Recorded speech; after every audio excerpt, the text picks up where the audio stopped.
Normal podcast. I have a special guest here, Chappie Hunter. Welcome. Hi, Teresa. So we're on, you would think that we're in like separate countries here because I'm in my garage in North Park and Chappie is in his gym in Alpine Ranch. And you can see in the background, I've got my amazing logo, the washing machine, my detergent. I do a lot of great thinking in here. And Chappie is in his like state-of-the-art CrossFit gym.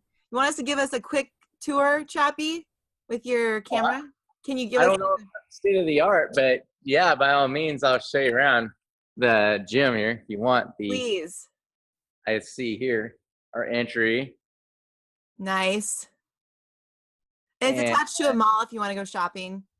Yes, we have our kids area back there and our territory foods that we just started that are so yummy. Mm-hmm. And we actually have mirrors. We have 2 mirrors for those 24-hour fitness people that want to come. Yes. Hey, you know what? Even if you're not. And that is sure. Oh, that's awesome. So I actually like mirrors because it gives me instant feedback for patients. And I also just like doing bicep curls in the mirror. Like, I want to see those guns in action. Okay, so awesome. If you are in San Diego, if you come visit, you will have to go to Alpine Ranch CrossFit and hang out with Chappie Hunter. He is an amazing individual. I met Chappie, just to kick this off, when I first started my physical therapy practice. I believe I'd met him I've heard about him before I met him, but heard about him through Challenge Athlete Foundation and Operation Rebound. Our friend Nico, who runs Operation Rebound with Challenge Athlete Foundation, amazing organization, has funded a lot of athletes to get strength and conditioning work from my company, as well as funded gym memberships and things for the adaptive work that we do. But I had the opportunity to meet Chappie at a CrossFit event about 6 years ago, 5 or 6 years ago, and then just be in touch with him through another organization, Crossroads. So we just had to run into each other at some point. And Crossroads is another amazing organization who I interviewed a month and a half ago, doing amazing work in the CrossFit world and just adaptive athletics world. But Chappie has been, in my eyes, a pillar in the community, and in many other people's eyes, a pillar in the community in CrossFit here in San Diego. And so I had a chance to work with him on his mobility. And I met him post. Yeah, always a work in progress, but I met him post where he became an adaptive athlete, like post his injury. And I just, the thing that the real feeling that I get around Chappie is that his injury doesn't define him, and he keeps searching for ways to just other things to do and ways to get better and be the best at where he's at. And what I also really like about Chappie is he's very, and this isn't common in a world where we're so busy, is that we let work kind of get in the way of things that are important, like family life and our fitness. And family life and his health are number one. And so I really admire that, because that is something that I also am continuing to cultivate in my life. Like, what matters most is family, my health, and then work. So I really very much honor this. And that is why we are on now for an hour, because we have families to be around and things to do. But Chappie, okay, so this is awesome. I want to start this off with a little icebreaker. And because we're in, I just CrossFitted, you're in a CrossFit gym. I want to know, post-injury now, what is your favorite CrossFit movement or functional fitness movement with your new leg? Okay, so my favorite movement is just the basic push-up, because one, I'm so good and quick at it, and because I worked so much on it when I was down. When I was down injured, that's all I did was push-ups and bench and all kinds of stuff. So I just got really good at that. So it's my favorite, but it doesn't matter with my actual, with my limb difference. So now on this split side of that is my new favorite is actually just plain squatting. I've been trying and working so hard to consistently get below parallel now because, I'm so short. It's now my new favorite, and I have to take a lot of care so that I don't hurt myself a lot, overdoing it. But that's my new favorite, squatting. Yeah, you're so short. Oh yeah. So your squat has adapted to be a bit wider, right, than you're used to. A little bit, yes. It's not just a little bit wider, but also my adaptive foot, my prosthetic foot, is about an inch and a half more forward than my regular foot. So to say, right. My able-bodied foot is so it's a slight setback and slightly wider, but not much. And I'm able to break 90 fairly consistently now. I found so I was working with Lindsay Hood the other day too, and Lindsay. Yeah, so I've met a lot of amazing people through Chappie too. Elena Nichols, who I just interviewed as well. I mean, the guy surrounds himself by really good people. I found that split difference with the feet, kind of more of a split stance, staggered stance, keeps the hips level too. And it depends on, of course, for those listening who have amputations, and Chappie will go into his story, but the limb, the length of the limb difference. So like the stub, the side, how long that bone cut was. So anyway, there's a lot of things. Yeah, that and the type of prosthetic that you're using to do different things is huge. So, yes. Yeah. So awesome. Well, squatting these days, what is my favorite exercise now? I would say one of them is sandbag runs. I mean, I just getting back into conditioning. Horrible. Yeah, but I really, I dig it because it's a quick aerobic exercise that really gasses me. So instead of going out for like a 30-minute run, just put a sandbag on and, 10 minutes will do. So these days I'm fitnessing, but they are shorter for me, shorter bouts. So I'm trying to get as much aerobic work in, anaerobic work in as possible in a short amount of time. So, okay, let's get into the meat and potatoes here. You're now in Alpine Ranch, but what brought you to Alpine Ranch to be doing what you're doing now? I know you're being a CrossFit gym owner. That's not all you do, but what brought you here and what are you doing now? So when I actually started CrossFit, I did my first CrossFit workout about almost 10 years ago now. And the minute I did it, I was hooked. And so from that point forward, I just started training at different gyms. And then eventually what it turned into was starting a small gym in my own garage. And I did it with just my wife and I in mind of just staying in shape and not having to pay for a big monthly fee. And then the next thing you know, one friend showed up and then there was 3 of us. And then another friend showed up and another. And it turned out that after a short time, I had 43 people coming to my garage 5 days a week. And I had to build an actual parking lot in my lower lot to accommodate cars. And it just got crazy. And during that time, in 2013 is when I had my accident, and then I became an amputee.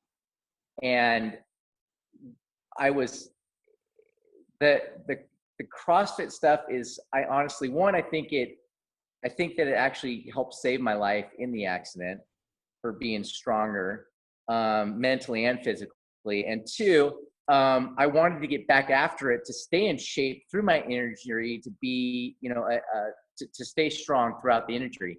So 8 days after the accident, I was back in the garage coaching. 21 days after the accident, I was doing my first workout again. And then it just turned into, once I got back up and going, more people wanted to come. And then my wife and I sat down and we did all the financial numbers aspect. And I found a really good partner, not partner, a person up here in the VA House Outlets that gave me an amazing opportunity to open the gym.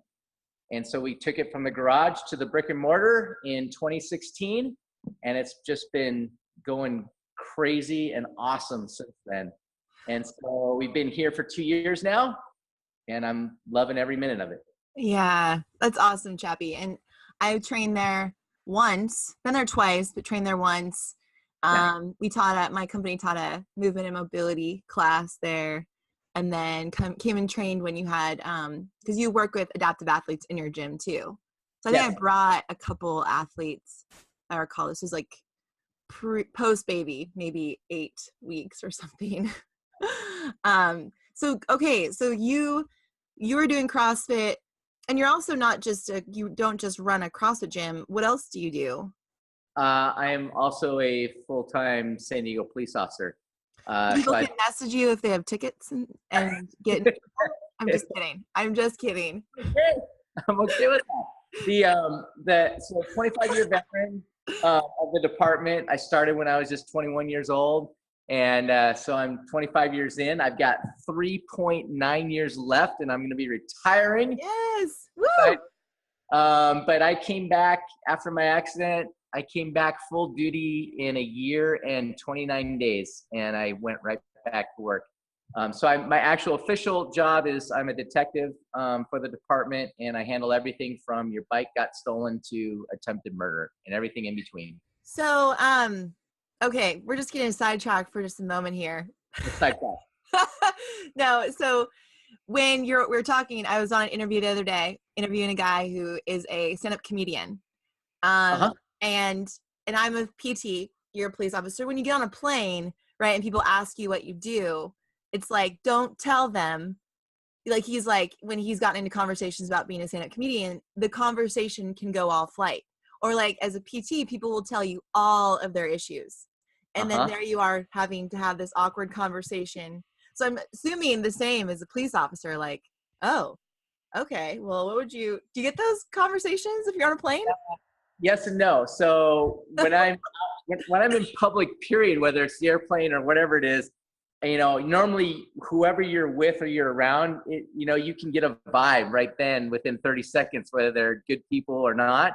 If they're good people, I have no problem telling them what I do, and I will answer all their questions, because what you have to understand is that, especially right now, over the last few years, the perspective of the community aspect and what's being shown on TV in regards to a police officer themselves is getting fairly negative. Yes. And so if I ever have that opportunity to show someone that I'm just a normal human being, I can smile and laugh and joke and do everything with you, and also help educate you a little bit, then that's awesome. But I'm never going to just start vomiting my, police work on you, but I will be happy to answer whatever questions that. Well, so that's awesome, Chappie. When in this conversation I was having, I'm introverted. So if I get on a plane, I like to, not that I don't like to say hello, but I like to just be in my zone. And so this guy and I were talking about, like, we're just going to tell people we're topographers. Then there's going to be no conversation. We're topographers. No one wants to ask more about what you do after that. Anyway, that there is that. So the big thing that we did when I've gone on vacation a number of times. We're cutting out here. Hold on. It's okay. Yeah. What I've done on a lot of times is, especially with some of my friends, is we've gone on some trips, and the most recent one was we went to Notre Dame out in South Bend in Notre Dame, and we were out at a club, and we like to tell everybody that I'm a dolphin trainer at SeaWorld. Yes. And the reason why I'm a dolphin trainer was because I used to be, the killer whale trainer with Shamu, but then that's how I lost my leg. And then this is their mind, and it turns into an awesome conversation. They're people I don't even know, and we just have fun with it. So yeah, Chappie. Okay, so at the end, I'm going to have everyone I want to tell everyone where they can find you, but you have the Nub Chronicles that you put out, which I find hilarious. So you found great humor in all of this, which is awesome. But I could have really used you last week. It's the last part of the digression here. I had a exhibitionist show up in our neighborhood. Wow. At home? The best. So I was on one side of our fence, and we have homeless people come, because I live in a downtown neighborhood. Homeless people come through and look through our garbage, but I was taking out dirty diapers, which really could have been great, like things to throw. But this guy stopped right next to my house, saw me coming out, and didn't say anything. And I said, "Can I help you?" And he looked down, and there it was. And he did not get the response he wanted from me. I threatened to cut it off, grabbed my phone, and started running after him, and said other expletives at the top of my lungs. I think I scared him, but I was very impressed. I called the police, and they've been really great. Good. Like, it didn't necessarily scare me, but there are many women and children in our neighborhood, and I was like, this guy has some nerve. But I should have just called you Chappie and said, "Hey, come on over." I'm glad you called the police. So be careful. All right. Yes. Be careful. Yeah. So he got away. But that was something interesting. We had a lot of police cars in our neighborhood that day, and my neighbors were like, of all people to have, I wonder why he chose you. I should have just thrown the dirty diapers at him. That would have been another good response. But okay, so going back into the meat and potatoes of this. So 2013 is when you had an accident. And can you, before you go into the accident, so you had CrossFit, which is a very, it's high intensity functional fitness for those that don't do it. So very important. The most important thing about that community is it is a community, and you're training your body to be strong aerobically, anaerobically, phosphoglycolytically. Like, it is a way to train your body to be super resilient. But mentally, you had a family then too, and a great support system. So going into this injury, you were already set up for success, really, and set in terms of being able to come out of it and like get right back into it, which isn't common necessarily. Like, I think people that are attracted to you and I and have found us have found that resilience post-injury, but sometimes it takes people a lot longer than it took you. So can you explain what happened in your injury, and then the what CrossFit family, and what made you just get back into the gym right away after such an intense injury? Okay. So the accident was actually on Father's Day in 2013. I was coming back from a CrossFit style event, which was down at Qualcomm Stadium where the Chargers used to play. And then I was on my way back. I was actually riding my personal motorcycle, which I had ridden for 20 plus years. And as I was coming back on our main road in Alpine, maybe a half mile from my house, there was a 17-year-old girl on her second day of driving ever. Her mom was the passenger in the vehicle, and they were coming the opposite direction from me. And she just decided, for whatever reason, that she was going to make a left-hand turn and right in front of me. And I had zero time to react. I hit the right front passenger of her car. It instantly cut my left leg off below the knee. It was instantly. I went over the top. I hit the windshield. I went over and landed on the other side of the car. So my leg is on one side of the car. I'm on the other side of the car. And then I was very lucky to have what I call basically my angels. There was a paramedic off-duty paramedic, two cars behind me. And then there were two Navy corpsmen that were living across the street in the apartment that were just there and saw it happen. So all of them came and immediately tourniqueted my leg. It's basically what I say is saved my life. And then I got life flighted out to the hospital and treated from there. I was only in the hospital for 4 days. I think that I attribute that to I don't remember anything in the accident. So I don't even remember leaving the event. That's how much it messed my head up, which I think is good.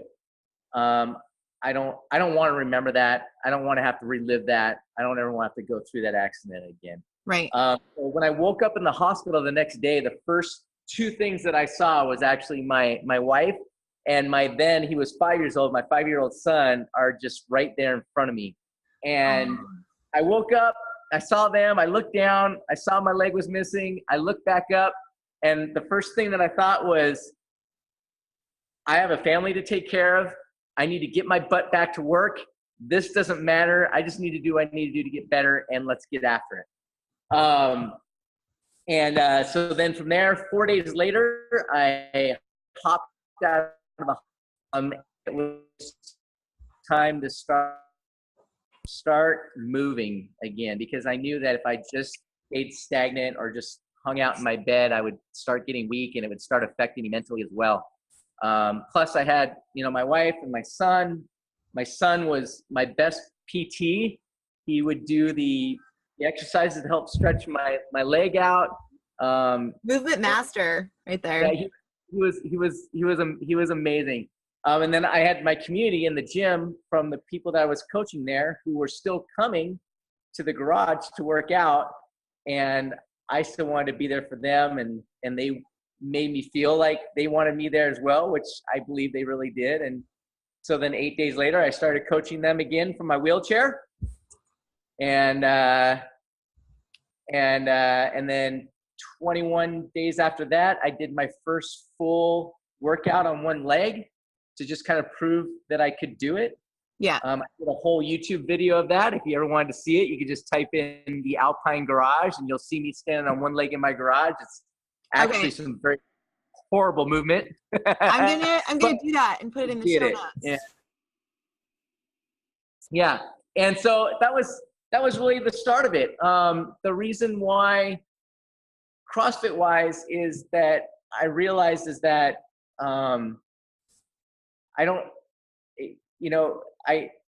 I just, my own personal body weight was enough for me to stay strong and get stronger and to move better. And then it was just a learning process from there. Learning, how to just live my life as an amputee, whether that was standing in a shower or going to the bathroom in the middle of the night or to all the way up to now, relearning how to work out, how to run, how to do everything. And then I had a lot of support, whether that was you or my prosthesis or Challenge Athletes Foundation and my family. Yeah. I was very, very lucky to have that support group of amazing people around me, which now when I go visit people at the hospital who are recently become amputees, and they tell me that they have nobody, they have no family, they have nobody to help take care of them. They have, I could see how that could quickly be devastating. And I was lucky enough to have that. I was lucky enough not to have to worry about that. Right. Well, I was going to say that's not uncommon. Like what I've found through these interviews and just studying resilience in general, and like why people, whether you're considered disabled by society, right? When in a wheelchair, blind, missing limb, I think people's thinking really is what disables them, to be honest. But there's a maladaption and then there's actual adaption, like optimally adapting. Our bodies will heal your body will heal no matter what. But there is a point of, do you want it to heal optimally and recover optimally, or do you choose to heal but then just become sedentary and woe is me, like my life sucks now, I can't do what I used to do.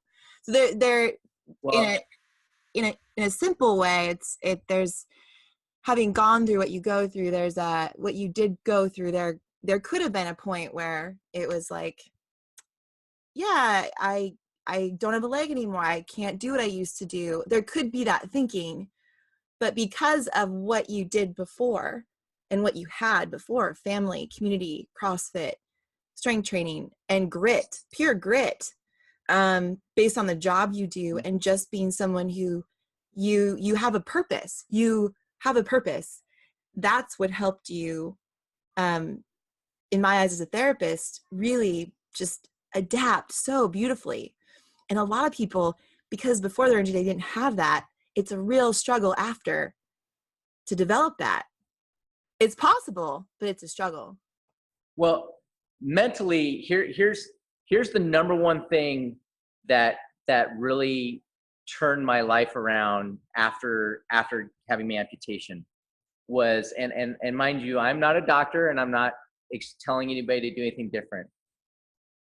The fastest you can get off those pain medications, the faster you're going to actually heal, in my opinion, because that is actually, the medication is what actually hurt me. That's what kept me down and was holding me down and pushing me down and clouded my mind. And I was having pain through my body every 4 hours. I was having horrible pain. And I attributed it to my leg. And then one day I went to a random doctor to have a look at it was a skin doctor, look at my skin graft. And I actually asked him to help refill my prescription because I was down. And he looked at me and said, I'm not giving you anything. He's like, you don't have any pain. And I went, what are you talking about? I got it every time. He grabbed my leg. He actually grabbed my nub and he squeezed it super hard. And I like startlingly screamed, ah! And I was like, oh, I don't have any pain. I don't have any pain. He's like, it's the medication that's making your body ache for more medication. That is the pain you're feeling. You have a good doctor right there. I went home and I did the wrong thing. I went home. I took all the medication. I gave it to Arlene. I said, throw this away. Don't give me anything. I went through 5 days of the most horrendous withdrawals, of course, probably to me. I mean, I was only on it for 2.5 months. I went through 5 days of absolute hell. Then 5 days later, I woke up one morning. The sun was shining. Everything was beautiful. I had no pain. And from that day forward, I was 100%. Like it was go time from there. And that awakening moment is what really, I think, honestly saved my life. Because if I would have stayed on that medication, I would have been a zombie. So I think that is like, that actually hasn't been brought up yet. That's really important. And I'm not a medical doctor. I'm a movement doctor, and I can't say to people, get off your medication. However, you hit the pain medication, I mean, in our body. So phantom limb pain, and I want to get into your story of phantom limb pain because you told me it about 1.5 years ago, and I thought it was super powerful. But pain is an experience that all of us experience differently. And we actually don't have pain fibers in our body. They're sensory fibers, but pain meds can be so debilitating to our ability to feel. And like, if someone's on pain meds and they come into the gym, I want them out. Like, I don't want them around because then they're not going to know, they're not going to be able to perceive the environment the way their body should. And most likely hurt themselves more because their body isn't getting that really important information organically. It's telling your brain there's nothing wrong when, if you're in pain, there's a threat somewhere. And after a major trauma, it's normal to experience pain. And for a certain time, perhaps they're needed. But after a certain point, after the acute state, typically, which is 7 to 14 days, may be extended for more severe traumas, but extended by maybe another week, then it's not warranted anymore, not necessarily needed. And again, this isn't I'm not saying don't get off them, but I think it's really powerful to be a master of your own condition and find a doctor. If your doctor is saying you need to be on them the rest of your life, find another doctor, because pain meds, no one, no matter what injury you have, should have to be addicted and on them for the rest of your life. I never heard it. I never knew it. It was until I researched it afterwards. The addiction phase starts 1 week after you've been on the Percocet or the oxycodone or whatever. The addiction aspect is the onset is within a week. And so if you're on it for a month or 2 months, you are already full on addicted to that medication, but I didn't realize it. I didn't realize it. Yeah. And the system might not tell you that though. 'Cause I mean, I haven't lost my leg, but I had so I had a C-section with my child, major abdominal surgery. Right. And like in the hospital, and I thought like, oh, it's a simple cut in my abdomen. They're going to pull a baby out. Big deal. I mean, it is pretty major. You're going through major organs. It really sucked, especially after how many days of labor. I wanted to kill someone. Yes. And the first thing they offered me was some Oxy. And they offered me it like cyclically for the 3 days I was in the hospital. The first day I took it, and I was like, this did nothing for me. I didn't really have, so I had discomfort, but I knew in my brain, like, do I really need this? No. So the best thing I could do is get up and move for my tissue, for my body. It improved my mindset. Women who have C-sections are in hospitals for 3 to 4 days. They really struggle typically post surgery, especially if they're not fit. And the biggest advice for me was take the meds. Take the meds, Teresa. You're going to be in extreme pain. Well, no, I wasn't. I was really uncomfortable because you cut through muscle tissue, but I moved for that. Like I moved to help that discomfort. And so I think what I can do with this is I can put up some research behind pain science in the show notes here, because I think pain science is super powerful. And I actually want to have you tell the story of your phantom limb pain, because I know you experienced phantom limb pain, and it was when I think you went to Peter Harsh's like a event where there's other people. So can you tell a little bit about that? Yeah, absolutely. It was my one of my life-saving experiences. So after the accident, I was a traumatic amputee, so I didn't have the option of having it removed or not removed, and having the block done to your, for your brain and stuff like that.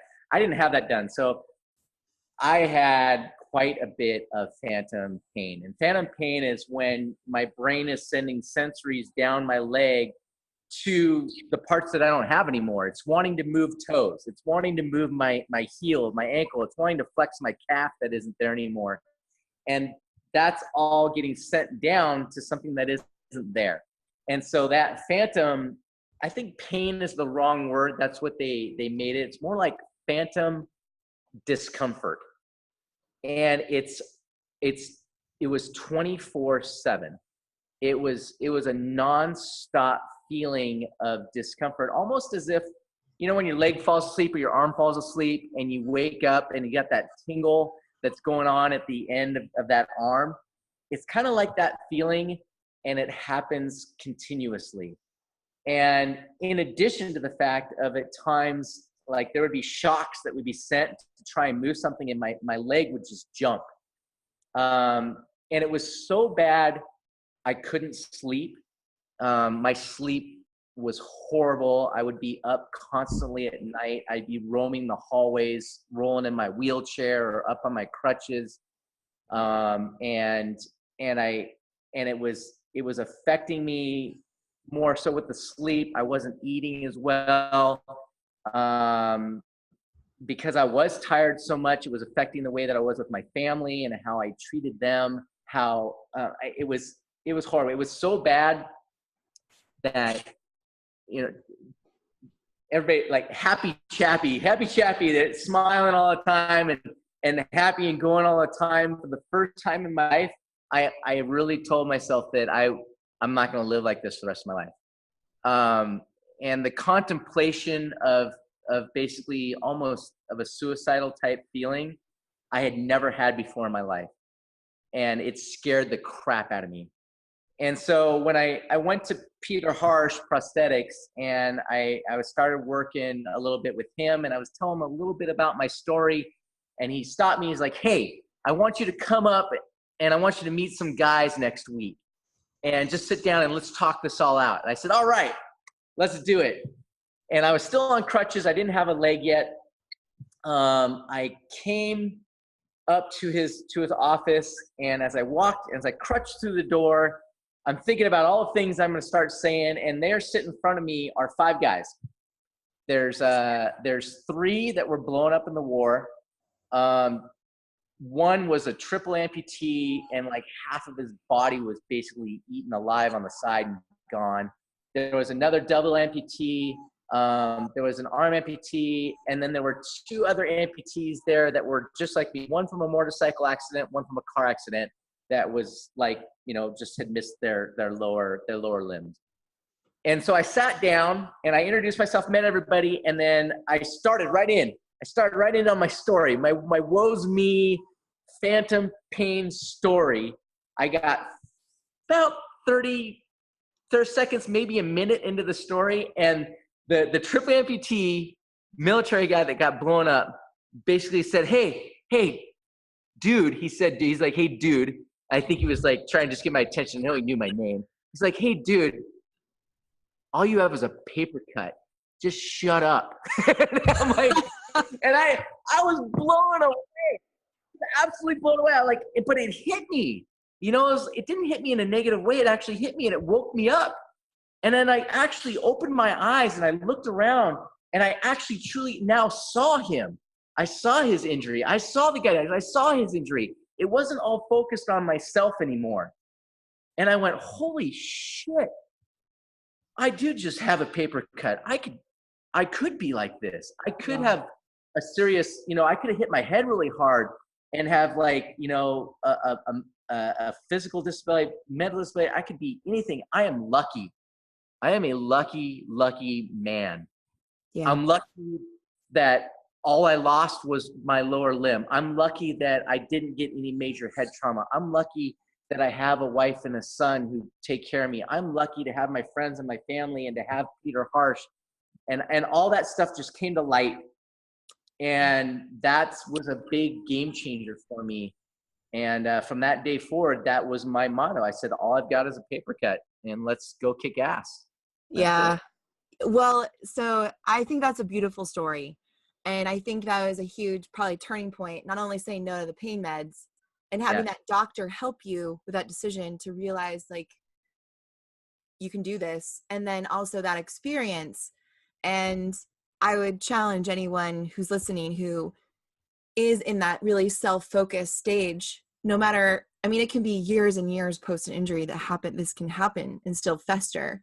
And I think no matter what injury you have or change or shift or loss, when depression sets in and issues of mental health suffering is when you start to just focus on you in general. It's a very self-centered disease, really.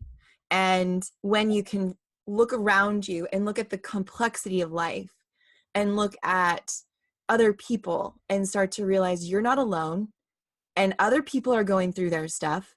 And the more you can give to others and help others and get out of your head, the better you're going to heal and adapt versus maladapt. Because you could have totally taken that and been like, F you, man. I have an issue, woe is me still, but you didn't. And for some people, it's going to take years to get to that moment. But I would challenge anyone listening to look at their life and look at how if they are being really self-focused, how can they turn that elsewhere? Because you're the only one that can make your life amazing. No one else can. And it can come with a perspective shift like this. And looking at the people in your life who want to help you and want to be around you and want to support and love you. Maybe you're not letting that happen. I'm talking to the listeners here. So I think that story, Chappie, has always stood out to me. And I think for people in pain in general, to get out of their head, that's the chronic pain cycle is very self-centered. Me. I can't do this. I can't do this. This hurts this. Yeah, pain is going to become diffuse over time. That's what it does. when you let things fester, pain isn't just the physical, it's the mental, it's the emotional. There's a lot of things that go into it. And but imagine all of those people with phantom limb pain out there who did that, who had an experience like you had. Well, the mental aspect. So that was one of the things, along with the getting off the medication, that got me to go forward. And what they taught me after that meeting was we got down to the nitty-gritty about phantom pain, and they all agreed. They said, look, once you get into your prosthetic and once you get moving, your phantom pain will disappear quickly.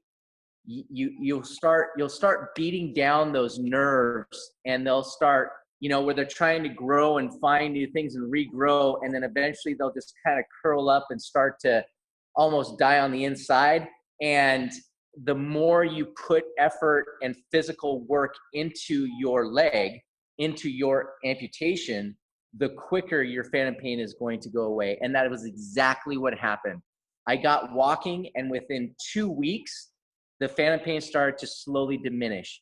And then the more that I worked on my leg, the more stretching I did, the more rubbing of it that I did, more massage of it that I did, the more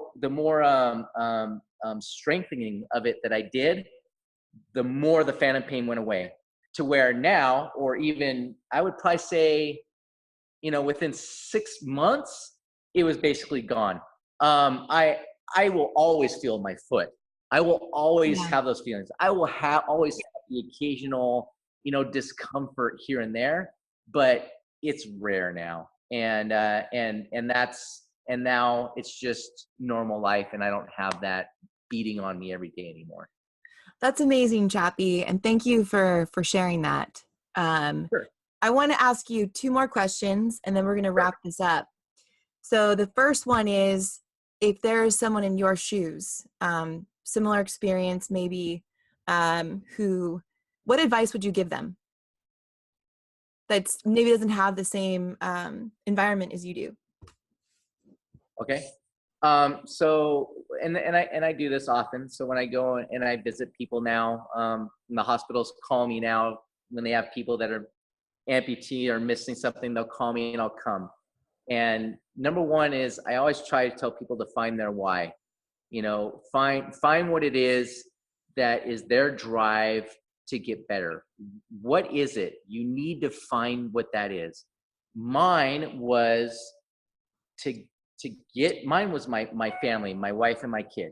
Okay. That was my why, to get better, to be a strong enough man to be able to support them, get back to work and support them, and be there for my son as he grows for the rest of life.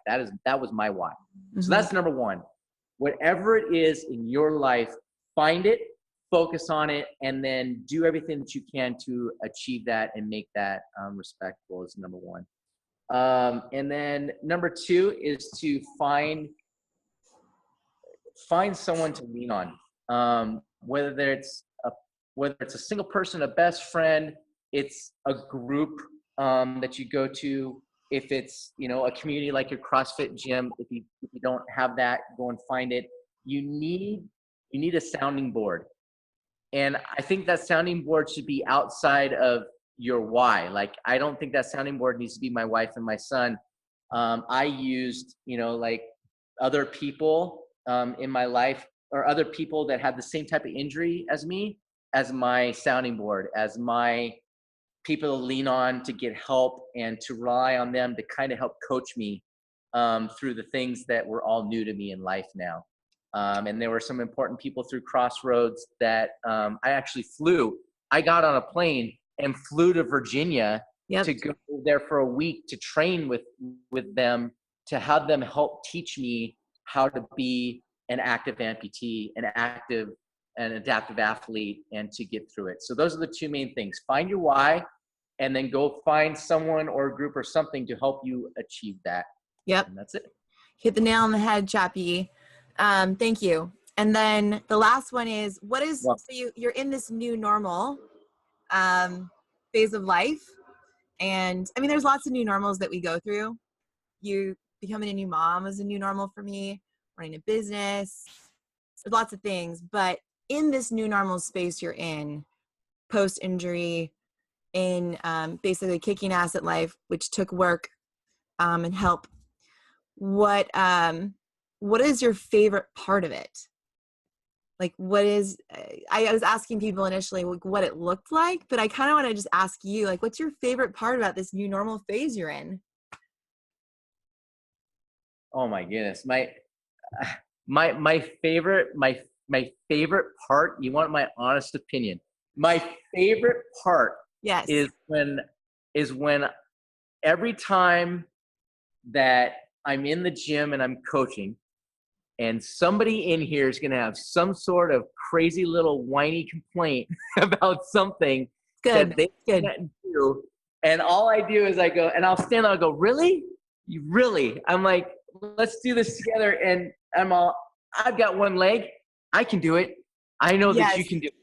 That's true. So in a sort of, not so much of a positive reinforcement aspect of it, but it's a good way to motivate people, and then seeing their face as they go, oh my God, I can't believe I just said that to him. And then they walk back over and then they go kick butt. Yeah. That's huge. But in all actuality, the biggest part of my new norm, I just love educating people about it. Whether that's the 5-year-old kid in the grocery store that's staring at my leg, and their mom's like, oh, don't do that. Don't stare. And I'm like, no, don't worry about it. No, let's talk. They can ask whatever questions they want, to all the way up to doing assemblies at schools, or whether it's just here in the gym and talking with people, or whether, I'm just out and about. I love to be able to educate people on just basically what we're doing right here. Educate people what I can do, what I can't do, that everything is possible, and that I can be at least somewhat of a little bit of an inspiration for others going forward in their lives. And that's it. Well, Chappie, before I even met you, word on the street was you're doing that, you're living that. And just like that shows very much just in the way you are. I think a lot of people I've interviewed came out to San Diego because they needed the environment. They needed a change of pace, but they also found better healers out here. But if anyone's listening and wants to take a road trip, come and visit Chappie and his gym. It's a healing place. And what I do love about your first one, though, is I get these crazy ideas and I just kind of like sit on them, and maybe one day it'll come back up. But like, I had this idea of like reality TV is just junk in my eyes. No offense to anyone who likes reality TV, but it's just junk. And Biggest Loser, I don't believe is still airing. However, I would like to do a similar show at some point where people who struggle with like, I have plantar fasciitis, I can't do anything, or I have shoulder pain, because I slept wrong, or my pillow sucks, I'm like, I would like to get them with a adaptive athlete and have them trained by an adaptive athlete. And I think that's a great idea.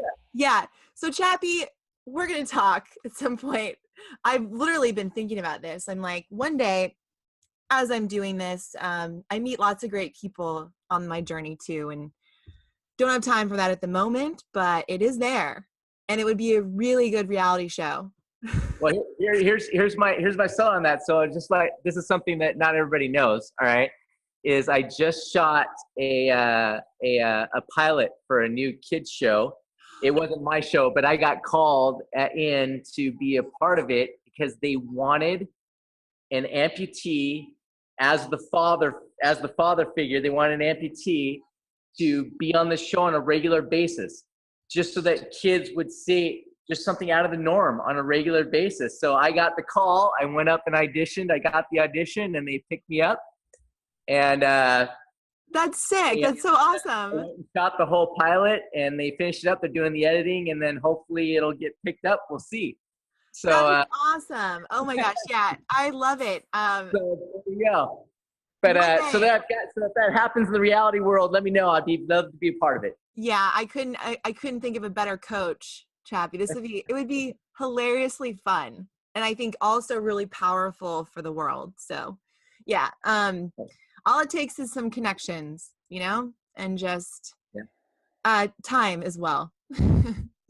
So thank you, Chappie, so much for being on as our guest. If people want to find you, what's the best way? Or be in touch with you? The best way is just speed on the freeway and I'll pull you over. But, no, in all actuality, you can find me at alpineranchcrossfit.com. Okay. That's one way you can do that. You could literally just type in Chappie Hunter on Google and you're going to get 6 million things on that. Chappie with an IE, not a Y, and it will pop up all kinds of stuff on there. But alpineranchcrossfit.com. And if anybody ever has any questions or concerns, or they ever want to just talk about their amputation or life, give me a call. I'm happy to do it. Thank you, Chappie. All right. We'll have that in the show notes as well. Thank you, everyone. And so long.